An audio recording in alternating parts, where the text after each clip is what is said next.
এর মানে হলো এই দুনিয়ার জীবন তোমাদের আসল জীবন নয়, তোমাদের সবাইকে মরতে হবে। পরকালটাই স্থায়ী, দুনিয়াটা স্থায়ী নয়।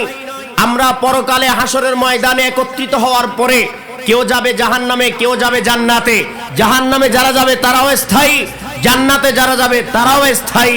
তাহলে বোঝা গেল দুনিয়া ক্ষণস্থায়ী আর পরকাল হলো স্থায়ী। সেই কালের সীমা নাই, সীমাহীন সেই কালের মধ্যে আমাদেরকে যেতে হবে। যদি আমরা সেটার স্মরণ করি তাহলে দুনিয়ার জীবনটাও আমাদের সুন্দর হবে। ঠিক না বেঠিক? আরেকটা হাদিস মুবারক বলা হচ্ছে, প্রিয় নবী বলছেন তোমরা বেশি বেশি কবর জিয়ারত করবে। ইবনে মাজাহ শরীফের হাদিস, সিহাসিত্তের অন্যতম কিতাব ইবনে মাজাহ শরীফের হাদিস মুবারকের মধ্যে আসছে এবং সেটা মুআজ্জামুল কবীরের কিতাবের মধ্যে আসছে। এভাবে মুসনাদে আহমদ সহ অসংখ্য হাদিসের কিতাবে সেটা পাওয়া যায়।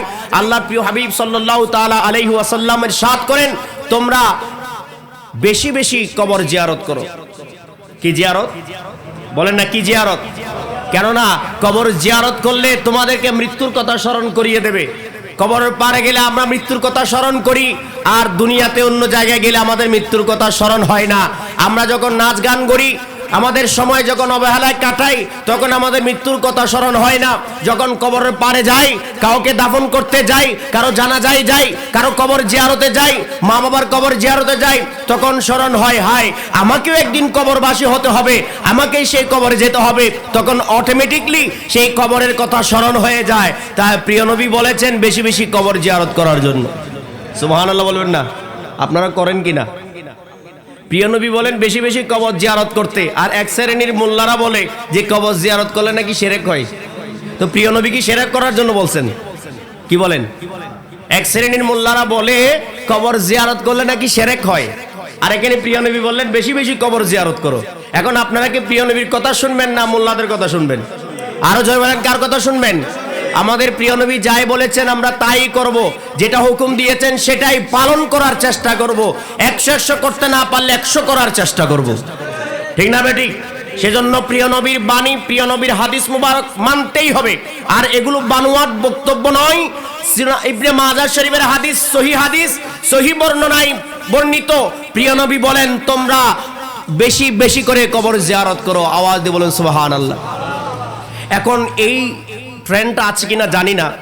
জুমার নামাজ আদায় করার পরে আমরা সবাই মা বাবার সাথে হাত ধরে ধরে যেতাম দাদা দাদির কবর জিয়ারত করার জন্য, নানা নানির কবর জিয়ারত করার জন্য, আত্মীয় স্বজনের কবর জিয়ারত করার জন্য। এখন জুমার নামাজ কিভাবে 2 রাকাত পরে শেষ করে বাসায় আসবে চিন্তা সেটাই থাকে।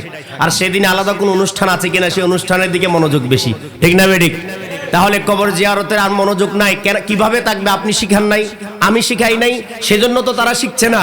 আমি যদি শিখাতাম আমার মা বাবার কবর জিয়ারত, আমার দাদাদের কবর জিয়ারত, তাহলে তারাও তো একদিন আমি মরে গেলে আমার কবর জিয়ারত করবে।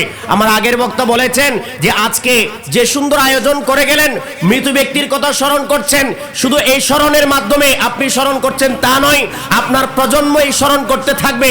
আপনি যেভাবে স্মরণ করছেন আপনাকেও স্মরণ করবে। পৃথিবীটা প্রতিদান দেয়, পৃথিবী যেটা করবেন সেটাই, এটা ন্যাচারাল বিধান, প্রাকৃতিক বিধান। আপনি যেটা করবেন আপনার সন্তানরা সেটা শিখবে। আপনি যদি শিখান জিয়ারত তাহলে জিয়ারত শিখবে। আপনি যদি শিখান জিয়ারতের বিপরীত তাহলে জিয়ারতের বিপরীতে যাবে। আপনি যদি কবর পারে না যান আপনার সন্তানরা কবর পারে যাবে না। আপনি যদি মা বাবাকে স্মরণ না করেন আপনার সন্তানও আপনাকে স্মরণ করবেন না। অথচ প্রিয় নবী বললেন প্রতি বৃহস্পতিবার এবং সোমবার প্রত্যেকটা মৃত ব্যক্তির আত্মা তার সেই আত্মীয় স্বজনের দুয়ারে দুয়ারে ঘুরতে থাকে, শুধু তালাশ করে যে আমাকে সওয়াব দাও, সওয়াব দাও, আমি সওয়াবের মুহতাজ। যদি আত্মীয় স্বজন তার জন্য দোয়া দরুদ পড়ে, দোয়া মুনাজাত করে যদি সওয়াব পাঠায় তাহলে সে অত্যন্ত খুশি হয়। আর যদি সওয়াব না পাঠায় খুব বেশি কষ্ট পায়। আপনারা কি কষ্ট দিতে চান না শান্তি দিতে চান? আপনারা কি সওয়াব দিতে চান না গুনাহ দিতে চান? তা আজকে কি সওয়াব হচ্ছে কিনা বলেন? হচ্ছে কিনা সওয়াব? আরো জয় বলেন হচ্ছে কিনা? সওয়াব হচ্ছে। যে এই ভালো কাজ অবশ্যই করবেন, জিয়ারত করবেন। মা বাবার কবর জিয়ারত করলে আল্লাহ রাসূল খুশি হবেন। ঠিক না বেঠিক? তাহলে যদি আমাদের সবকিছু ঠিক থাকে, যদি আমরা বুঝে থাকি আমাদের এই জীবন, এই যৌবন, এই শক্তি পৃথিবীতে স্থায়ী নয়, ক্ষণস্থায়ী। বড় বড় শক্তিধর সেনাপতিরা পৃথিবীতে নাই। ঠিক না বেঠিক? যারা এক হুঙ্কারে শত শত মানুষ ভয়ে থরথর করে কাঁপতো, পৃথিবীতে এই ধরনের সেই বড় বড় জল্লাদ যারা, সেনাপতি যারা, তাদের অস্তিত্ব নেই। পৃথিবীর কোনো শক্তি, কোনো যৌবন, কোনো পাওয়ার কাজে আসবে না, সবকিছু বিলীন হয়ে যাবে।